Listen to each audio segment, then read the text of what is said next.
শিলং পূর্ব উত্তরের এই সৌন্দর্যপূর্ণ শহরটিকে পূর্বের স্কটল্যান্ড হিসেবে পরিচিত করা হয়েছে। মেঘালয় রাজধানীতে আয়োজিত সাংস্কৃতিক ইভেন্টগুলোর ধারণার জন্য এই বছর অনেক পর্যটকদেরই আকর্ষণ কেড়েছে।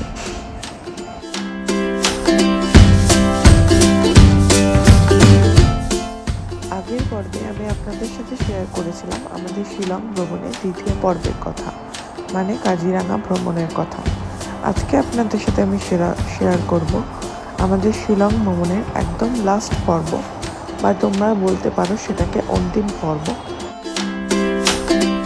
আজকের এই পর্বে আমি আপনাদের সাথে শেয়ার করব কাজিরাঙা থেকে শিলং যাওয়ার পথে উমিয়াম লেকের কথা। সঙ্গে থাকবে ডাউকি লেক, এলিফ্যান্ট ফলস, আর তার সাথে আরও নানা রকমের জিনিস। সবটাই তোমরা এই ভিডিওর মধ্যে দেখতে পাবে। চলো তবে দেরি না করে তার ভিডিওটা তাড়াতাড়ি শুরু করা যাক।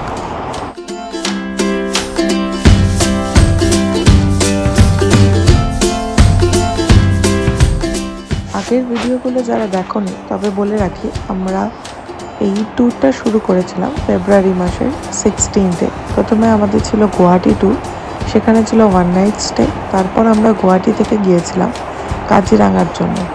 সেই কাজিরাঙাতে আমি আগের ভিডিওটাতে দেখেছিলাম আমাদের কাজিরাঙা ন্যাশনাল পার্ক, তার সঙ্গে অর্কিড গার্ডেন, আর তার সাথে জিপ সাফারি। আজকের এই ভিডিওটা মেঘালয়ের রাজধানী শিলংয়ে আমাদের 2 নাইট স্টে। এটাই আমাদের শেষ ট্যুর। এরপরে আমরা শিলং থেকে যাব গুয়াহাটির উদ্দেশ্যে। তো গুয়াহাটিতেই আমাদের সরাইঘাট এক্সপ্রেস আছে, তো সেখান থেকেই আমরা আবার সরাইঘাট এক্সপ্রেস চড়ে ব্যাক টু হাওড়া। তো চলো তবে আগের ভিডিওটা তোমরা যারা দেখোনি তারা গিয়ে আমার চ্যানেলে দেখে নিতে পারো। আর যদি ভালো লেগে থাকে তবে লাইক, কমেন্ট এবং সাবস্ক্রাইব করে দিও।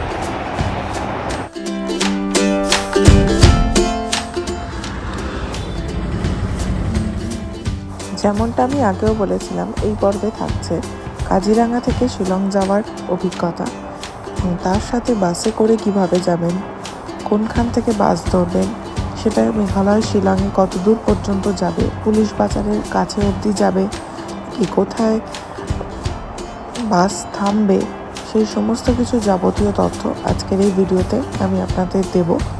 আর এছাড়া বাস ছাড়াও শেয়ার গাড়িতেও যেতে পারেন। শেয়ার গাড়িতে যদি যেতে চায় তাহলে সেক্ষেত্রে আগে থেকে কোথা থেকে বুক করে নিতে হবে। এখানে 2 রকমের শেয়ার গাড়ি পাওয়া যায়, একটা ছোট শেয়ার গাড়ি আর একটা বড় শেয়ার গাড়ি। তো সমস্ত যাবতীয় তথ্য আমি আপনাদের এই ভিডিওতে দেব। তো দেখতে থাকুন। তবে শুরু করা যাক আজকের এই ভিডিওটা। আমাদের ট্যুর কোম্পানির কথা মতো আমরা 9টার সময় ব্রেকফাস্ট সেরে রওনা দিয়েছিলাম কাজিরাঙা থেকে শিলংয়ের জন্য। কাজিরাঙা থেকে শিলংয়ের ডিস্টেন্স হচ্ছে 267 কিলোমিটার মতো, মানে মোটামুটি লাগে ওই 6 থেকে 7 ঘন্টা। সমস্ত ডিটেলসটা আমি আপনাদের সাথে শেয়ার করবো। চলুন তবে ততক্ষণ এই রাস্তাটা এনজয় করা যাক, তারপর আমি সমস্ত ডিটেলস আপনাদের এখানেই বলে দেবো।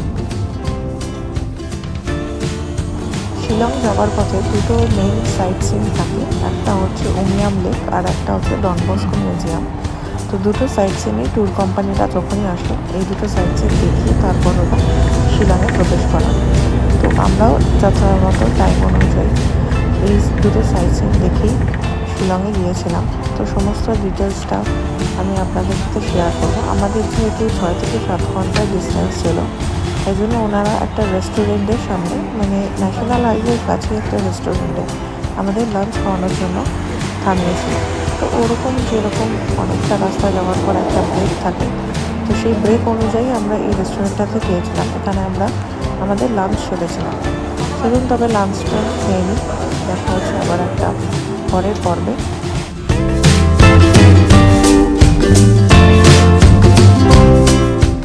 এই যে রাস্তাটা আপনারা দেখতে পাচ্ছেন সেটা হচ্ছে কাজিরাঙা ছেড়ে দিয়ে শিলং ঢোকার রাস্তা। তো দেখতেই পাচ্ছেন শিলং ঢোকার রাস্তাতেই হচ্ছে চারপাশে পরিবেশটা কীরকমভাবে চেঞ্জ হয়ে যায়। 2টো রাস্তার মধ্যে একটা বহু তফাৎ থাকে। লাঞ্চ সেরে আমাদের মেন টুরিস্ট স্পটটা ছিল সেটা হচ্ছে উমিয়াম লেক। তো যেটার কথা আমি আগে তোমাদের সাথে শেয়ার করছিলাম। তো এই উমিয়াম লেকেরটাই হচ্ছে শিলং যাওয়ার পথেই পড়ে। তো চলো তবে এই উমিয়াম লেকটা দেখিয়ে নিই একেবারে। গুয়াহাটি থেকে শিলং যাওয়ার পথে যারা আপনারা শেয়ার গাড়ি করতে চান, তো তারা পল্টন বাজার থেকে শেয়ার গাড়ি অনেক পেয়ে যাবেন। তো শেয়ার গাড়িতে এমনি কস্ট প্রাইস পড়ে ওই 200 থেকে 300 টাকা মতো। আর যদি প্রাইভেট গাড়ি করতে চান তবে সেখানে পার পার্সন পড়বে ওই 500 থেকে 600 টাকা মতো। তো সেখানে শেয়ার গাড়িতে যেরকম 10 জন মেম্বার তোমাদের থাকতেই হবে, তবেই ওরা যায়। আর যদি প্রাইভেট গাড়ি নাও তাহলে হচ্ছে তোমাদের মেম্বার হচ্ছে ওই 4 থেকে 5 জন মতো থাকে।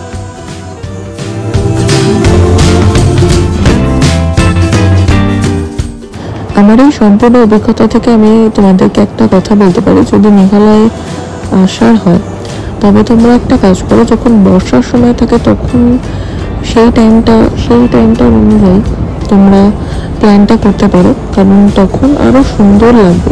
এখন এতটাই ধুলো ছিল বাইরে, যে বাইরের সমস্ত গাছপালা থেকে বলো, চারপাশের পরিবেশ থেকে বলো, প্রচণ্ড ধুলো। আর তার সাথে সবুজের সে মেন গ্রিনারি ভাবটা সেটাও খুব কম ছিল। তাই যখনই তোমরা শিলং ট্যুর করবে, তোমরা যখন এই মনসুন সিজন থাকে সেই টাইমটাতে করতে পারো, তাতে আরও বেশি ভালো দেখাবে। সামনে কিছু দূর এগিয়ে আমাদের একটা পেট্রোল পাম্পে দাঁড় করিয়েছিল। তো এটা হচ্ছে এখানকার পেট্রোল পাম্প। দেখতেই পাচ্ছ যে অনেকটাই বেলা গড়িয়ে গেছে। আমরা সেই সকাল 9টার সময় বেরিয়েছিলাম। এখনো এই যে জায়গাটা দেখছো তোমরা, সেখান থেকে এখনো 23 কিলোমিটার মতো বাকি উমিয়াম লেক পৌঁছাতে। চারপাশের পরিবেশটা খুবই সুন্দর, সামনে আবার কাশফুলের বন, খুবই সুন্দর লাগছে। চলো তবে জায়গাটা এনজয় করা যাক।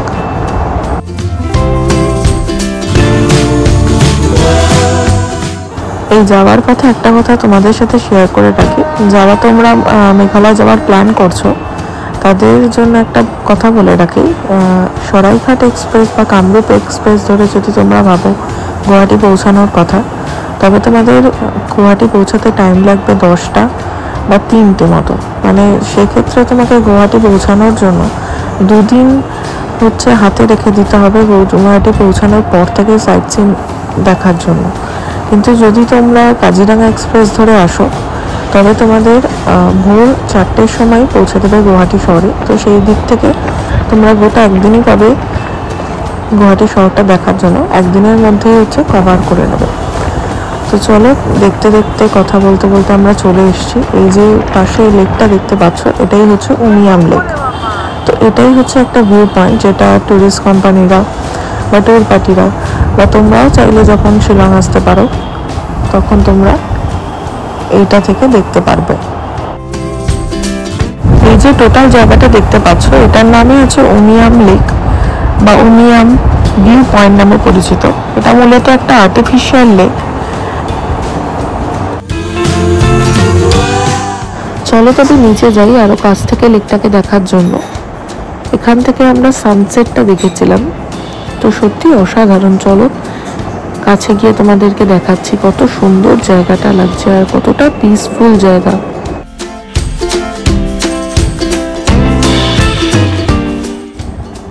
গাড়ি থেকে নেমে এই 20-25টা সিঁড়ি পেরিয়ে তবে তোমরা লেকের সামনেটা যেতে পারবে।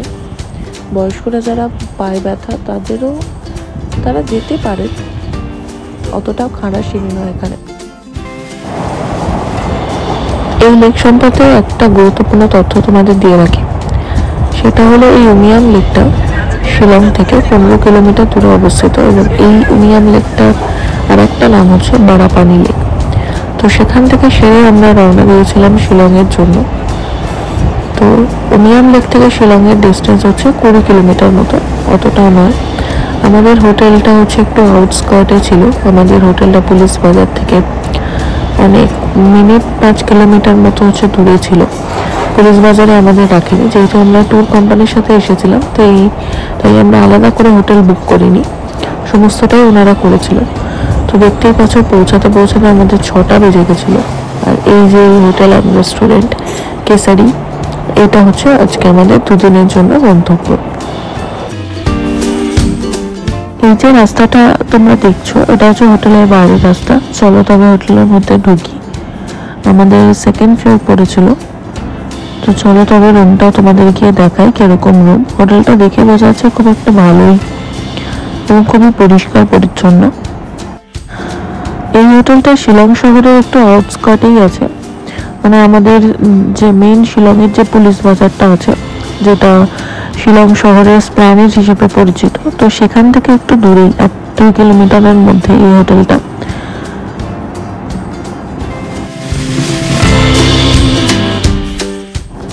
চলো তবে দীর্ঘ পরিশ্রমের পর শেষমেশ আমি আমার রুম নাম্বার পেয়েছি, এই 217। এটা হচ্ছে আমাদের 2 দিনের জন্য শিলংয়ে থাকার ঠিকানা। আর এই যে এটা দেখছো, এটা হচ্ছে আমাদের রুম থেকে বাইরের ভিউটা, অসাধারণ দেখতে রাতের বেলা, খুব ভালো ভিউটা এখানকার। আর এই হচ্ছে আমাদের বাথরুম, বেশ বড়, যেরকম থাকে গিজার কোনো বেসিন। আর এটা হচ্ছে ঘরটা খুবই ছোট, কিন্তু তবুও হচ্ছে খুবই পরিষ্কার পরিচ্ছন্ন। তো আমাদের হচ্ছে টিফিনের জন্য দিয়েছিল লুচি আর ছোলা, দেখতেই পাচ্ছ তোমরা।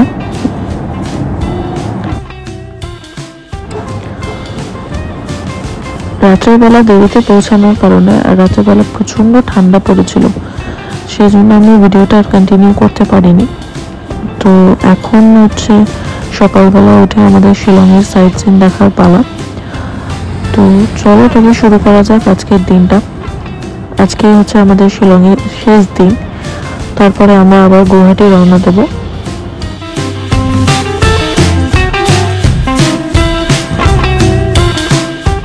এই যে জায়গাটা তোমরা দেখছো, এটা হচ্ছে শিলংয়ের পুলিশ বাজার চত্বর। তো যারা তোমরা শিলং আসার প্ল্যান করো আর শিলংয়ে থাকার প্ল্যান করো, তাদেরকে বলবো এই জায়গাটাতে তোমরা হোটেল খুঁজতে পারো।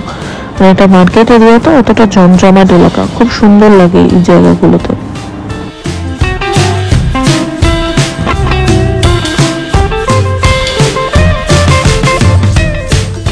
আমাদের এই ট্যুর কোম্পানি শিলংয়ের জন্য রেখেছিল 2 দিন। তো যারা তোমরা শিলং আসার প্ল্যান করছো, তাদেরকে বলবো হাতে 4টা দিন সময় নিয়ে তবে তোমরা প্ল্যান করো, বিকজ গোটা জায়গাটা ঘুরে দেখতে অনেকটাই টাইম লাগে। আর ট্যুরিস্ট কোম্পানিগুলো 2 দিন দিয়েছিল গোটা শিলংটা ঘুরে দেওয়ার জন্য, কিন্তু খুব ভালোভাবে প্রত্যেকটা জায়গা ইন্ডিভিজুয়াল জায়গা ঘোরার জন্য আমাদের ম্যাক্সিমাম 4 থেকে 5 দিন টাইম লাগেই। তবে তোমরা খুব ভালোভাবে জায়গাটা ঘুরতে পারবে এবং জায়গাটা দেখতে পারবে। এই যে জায়গাটা দেখছো, এটা হচ্ছে অনেকটা উঁচু থেকে শিলং শহরটা, গোটা শহরটা কিরকম লাগে দেখতে, এটা হচ্ছে সেটার দৃশ্য। আজকের এই শিলং পর্বে আমি আপনাদেরকে দেখাবো এলিফ্যান্ট ফলস, 7 সিস্টার ফলস আর অনেক কিছু লেকের কথা। তো আজকের এই ভিডিওটা এখানেই শেষ করি, নাহলে ভিডিওটা খুবই লেন্দি হয়ে যাবে।